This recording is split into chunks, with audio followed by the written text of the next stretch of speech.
Hi, I'm Desiree Hadley. And I'm Andrea Mason with Newark People's Assembly. And welcome to Hold the Line with Mayor Baraka. Hi, Mayor. How are you? Good. So today we're going to talk about the NRDC settlement. Okay. We're going to also discuss the police officers wearing body cameras, Joe Biden's executive orders, and if we have time, we'll touch on the subject of some of the illegal bars that have been popping up in Newark and getting shut down. Yeah. So the first question I have, we can go right into it. So just about everyone is familiar with the lead service replacement program that has been going on in Newark for a couple years now. During the pandemic, Newark has been busy replacing lead service lines around the city. As of today, we're at 17,048 lead service lines has been replaced in Newark. And we're like about 90% complete because the goal is 18,000. A little over 18,000. Right, a little over 18,000. So we're getting there.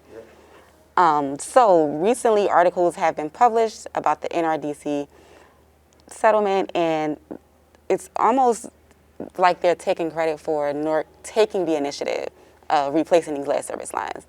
So my question to you is this type of reporting problematic? Well, I'm not surprised. I mean, you know, the kind of paternalism that exists, you know, I've been used to it forever, from journalists, from corporations, I mean, the way they came here in the first place was very paternalistic and, you know, telling us what to do and what not to do, and that they should be in charge of us. I'm glad that we resolved it, though. You know, I'm glad that it is over with, and the only reason that it is over with is because we got these lead service lines replaced. They didn't find the money for us to do that. We did it. They didn't organize it. Kareem organized it, right? The director that they talked about so terribly, he organized it. They did an awesome job in getting them replaced. There's no city in the country that has had lead service lines replaced at this speed and this effective, which is why NRDC is even saying that after this is done, Newark is going to be the national model. Yeah, because we did what we were supposed to do. We had a problem, we saw it, and we fixed it. Right, and they're almost just saying that because they made a big deal out of it, because they initiated this lawsuit. Well, they have to do that. You know, they made a lawsuit. You know, nobody paid out anything. Look, the people in Flint are being indicted. You know what I mean? So those people are being indicted. They have a criminal case. This didn't turn out that way, right? Because we didn't do anything criminal. And since the very beginning, we've been trying to solve this problem with a lot of people trying to get in the way of it, but we did it. And so in order to save face, to do all this other thing, people have to do this stuff. I don't have an issue with it, honestly. You know, I'm just happy it's over in terms of the lawsuit. And we're going to continue to do what's necessary to make sure Newarkers have clean drinking water. So, Mayor, you actually just spoke about my question. Initially, there was a bunch of comparisons from Newark, New Jersey versus Flint, Michigan. So can you just talk briefly about the difference in our issue versus their issue? Well, we've been saying that since the beginning, but it was lost because they were trying to desperately make us Flint. We told them what happened in Flint was done purposefully. That they knew that the corrosion control was not working, that lead was in the water, and they chose not to do anything. They let it fester, and they deliberately allowed people to have access to lead in their water. And they did it to save money, and so people were being indicted for it. That's not what happened in Newark. Newark didn't know. We did a test. We did a test that was never done in the country before. We sent our pipes to the EPA. They studied it and came back and told us the corrosion control was not working.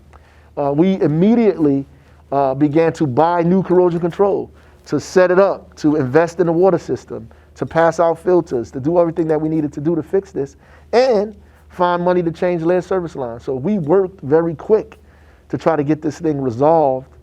And so we didn't sit back and let this thing develop and exacerbate purposefully. We jumped on it as soon as we had the information. Thank you for that. Thank you, and Director Adeem. Yeah. All right, so there was a story in Newark about police officers not firing their guns in the year 2020. Right, this story went viral. Everyone was talking about it, and I was proud of it. Everyone was. But on New Year's Day 2021, a plainclothes police officer in an unmarked police car fatally shot a man on January 1st. And because of this, Newark released a press release saying that they will now start to initiate plainclothes officers to wear body cameras. Which should start today. Right, starts today. So my question to you is, do you think if this officer was wearing a body camera on January 1st, do you think he would have thought twice before firing his gun at that moment? I think that everybody acts different when the cameras are there. Right. Listen, 46% of the cases that we have against police have been exonerated because of body cameras. But the other half of it have been justified because of body cameras. So body cameras can work either way, right? It could either help the cop get off a situation where people are lying, or it justifies people's complaints. What happened that day is still under investigation, but I think both of those people collided. I think the officer and the gentleman really ran into each other, and the officer had his gun out. And so ultimately, there's a whole lot of issues surrounding that we need people to come in who were out there to testify and give statements as to what they thought happened that day. I know that people were upset that I said it was tragic and disturbing, but what bothers me is that people don't see death as tragic and disturbing. That there's officers who are upset because the mayor said the shooting was tragic and disturbing. I bet you his mother thought it was tragic and disturbing. Any loss of human life is tragic and disturbing, right? No matter how it happens. And so we have to focus on that. And we need to make sure that there's body cameras, because the body cameras would have helped us see the whole story, right? Because we don't have other cameras out there, there's no witnesses. A body camera on people helps us see what actually happened.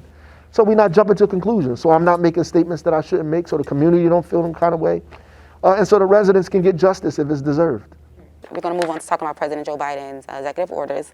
So his first week in office, he signed a ton of executive orders. So to name a few that were COVID-19 related, one of them is the executive order coordinating a government-wide COVID-19 response, an executive order requiring mask wearing on federal property, an executive order expanding access to COVID-19 treatment, an executive order promoting data-driven response to COVID-19, and a memorandum supporting states using National Guards in COVID-19 response. That's just to name some of them.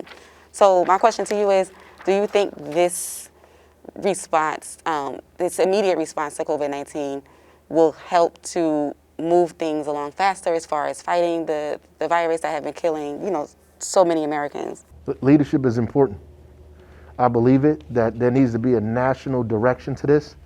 God knows I need help. Everybody needs help. We've been dealing with this stuff on our own. It's like every person for themselves. We've been pulling stuff out of the air, trying to fight this thing on our own. And it feels that way. It's overwhelming. I'm happy to have a president that at least sees that we have to have a national response to this. So I'm happy that he's doing it. Prayerfully, a lot more is going to get done, but I think this is a great start.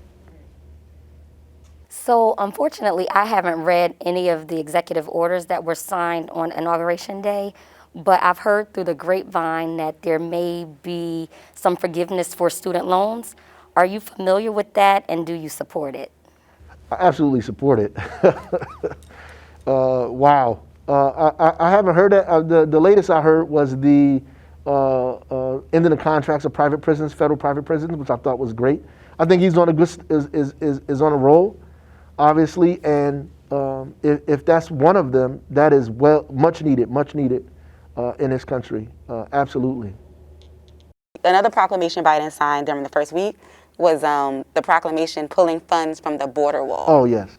So how do you feel about that one? No, I think it was a waste of money in the first place. To build a wall is ridiculous, right? So ultimately, that money could be used for a lot of different things here internally that we need. So I think it's a wise idea for him to do that. All right, so we still have time to talk about around Newark. We've been seeing a lot of bars popping up illegally, establishments selling alcohol illegally. Sure. A lot of these parties have been going on around the city that have been shut down during this pandemic. So my question is, do you think this is due to people feeling almost a sense of desperation to enjoy life in some sort? And do you feel like, the police have been shutting them down, but do you feel like there's more attention being placed on them because they're in the forefront because of the pandemic that's currently taking place? I think people are taking advantage of the fact that these places can't stay open late. So they're going to have this speakeasy stuff going on. They're going to have a nighttime sneak in a warehouse bar. And really, it's putting people in danger. And so I think the police and really ABC and code enforcement are doing a great job in responding and getting the information, and the residents, because they wouldn't know about it if residents wouldn't say anything. So the residents are telling them, and they're responding to it. I think this is the right thing to do. And people, people do want to party, and ultimately, the reality is we just don't have the discipline to put the thing off, to delay our gratification. And our priority is about what's important to us. 2 hours, 3 hours of a good time, or 20 more years of your life. So, Mayor, with that being said, do you think that there'll be quite a few more of these illegal kind of facilities or functions popping up that the task force will shut down before they really get a handle on, hey, we can't do this? Unfortunately, I think they're gonna be doing this for some time. They have them in New York. They have them in all over the place. They have these these late night parties. DM me, I'll give you the information. All this stuff that's going on, and DJs are trying to make money. These bar owners are trying to make money, and they playing off of people's desire to come outside. Is there a consequence? What's the consequence for these establishments? Well, some of these people are going to jail. They're getting hefty fines. I mean, it's illegal to sell alcohol without a license. To set up an establishment without a license to sell alcohol is illegal.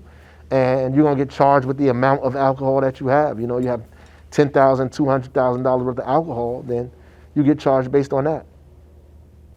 And there are also some bars who were operating legally operating, but were shut down because they decided to stay open past the curfew. Yeah. With these establishments that have been, they've been suffering because of the pandemic, and they decided to basically break the law and stay open past the mandated curfew. Post-pandemic, do you feel like Newark will have to pay special attention to the, nightlife scene and these lounges that are taking a hit at this time? Yeah, I think, we're going to do what we're doing now, which is try to make sure they have access to funding and money, and from us, from the state, from the federal government, that we do that. And then I think, we boost this thing up and we continue to push what's going on in Newark already. I think people will come here. Listen, when this is over, man, everybody's going to make a ton of money. I believe that 100%. People are going to run outside. You hear me? These people are going to go, and that's why I'm telling people they just need to be paid. Everybody is hurting from this, either emotionally, spiritually, psychologically, financially. People are hurting.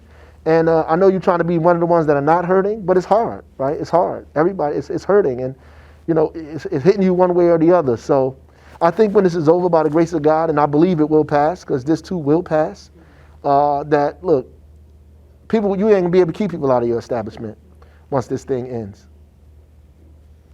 So we're at 1 minute left. Is there anything else you wanted to share or tell the audience? Well, I feel like, that Biden and Harris is in office. People have took a long sigh. We need to, figure out when the sigh is going to end, because we need to start getting engaged in what's going on. And maybe it changed people, this pandemic and crazy Trump, changed people to make them believe that they have to be more engaged in civic government, locally. Because we need people to be involved in what's going on around here, not just through social media, but actually really be involved with what's going on in this city.